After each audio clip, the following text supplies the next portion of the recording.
Jeremy Pruitt does not deserve to be the Southeastern Conference Football Coach of the Year. Hi everybody, I'm Marky Billson. There's been some talk that if Tennessee finishes 7-5, which was my preseason selection for the record of the team, and now there's a legitimate chance that might happen because here's Missouri, who's dropping like a brick coming up next, and then Vanderbilt, which although the Commodores have defeated the Volunteers 5 out of the last 7 seasons, it just does not look like they are going to have a team that can be on the field with Tennessee this year. But the coach of the year in the SEC, real easy, it's Ed Orgeron. Unless LSU absolutely collapses, then it's Kirby Smart. The fact of the matter is that Pruitt this season, even if the Vols go 7-5, he's going to have gotten fat, or the Vols will have gotten fat, on no team in the SEC that will finish with a winning record, unless possibly they go 6-6 and win a bowl game, something like that. Now, Pruitt has this year's had the Vols, let's just put it this way, he hasn't coached well, even if they go 7-5. Let's put it this way, the wrong defense was on the field at the end of the BYU game. That's why with 20 seconds left, they're able to hit on a 60-yard pass that puts them into field goal range, that puts the game into overtime and an eventual Cougars victory. And let's not forget, the week before, the loss to Georgia State. This is the coach of the year. Let's look at it a little bit more and the details here. He wondered why it was a big deal one of his players was getting arrested. He grabbed Jarrett Guarantano's face mask after his quarterback may have gone rogue against Alabama. And for that matter, then he wouldn't have had enough control over his team that his quarterback wouldn't have gone rogue. And he has been coy with the media, which I think has trickled down to his own team. Let's just remember before the Florida game, scolding the media in a voice of support for Guarantano, but that was before the Florida game. And then, after he voiced his support for him, we don't care what you think, he pulls him at halftime. Some vote of confidence there, Jeremy. Eventually, he made Guarantano the backup. And this was after fully supporting Guarantano.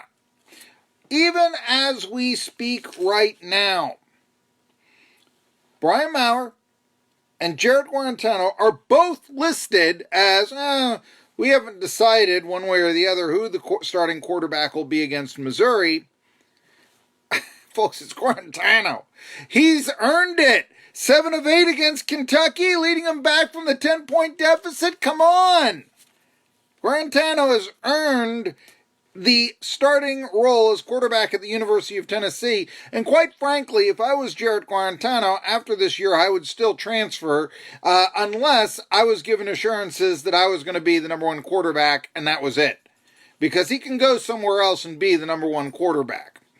Now, I think the key to the Tennessee game is quite simply, as I said it was, the key to the Missouri game is quite simply what it was, what I said several days ago. It's Kelly Bryant. He's been spotty, he's been coming off of an injury, did not play particularly well, did not put up the points against Florida. And so the key to this game is probably going to be, can Bryant stay upright? Very interesting stat here. The Tennessee Volunteers have 17 sacks in their last 5 games in which they've gone 4-1. During the 4-game losing streak of the Missouri Tigers, they've allowed 12 sacks in those 4 games. So they haven't been able to protect the passer. And coming into this year, I thought Missouri was going to be a dark horse to win the SEC East. And one of the reasons, not just Bryant, but an offensive line that was supposed to be pretty good.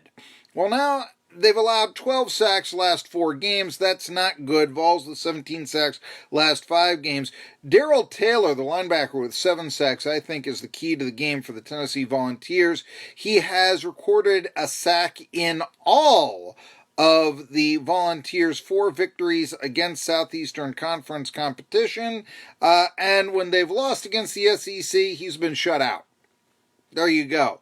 But again, Jeremy Pruitt, Coach of the Year, now it's Orgeron. And if the Tigers somehow are, absolutely, fall on their faces, then it's going to be Kirby Smart. I know some Tennessee people have said, oh, well, look what Jeremy Pruitt, he had to rebuild and all this. He's playing Butch Jones's players. Guarantano is Butch Jones's player. Ty Chandler is Butch Jones's player. Trey Smith is Butch Jones' player. I mean, he's playing what he inherited. So, I don't know about that. Let's just look at this. I think the game could come down to coaching. How can former Vols head coach Derek Dooley keep Bryant upright?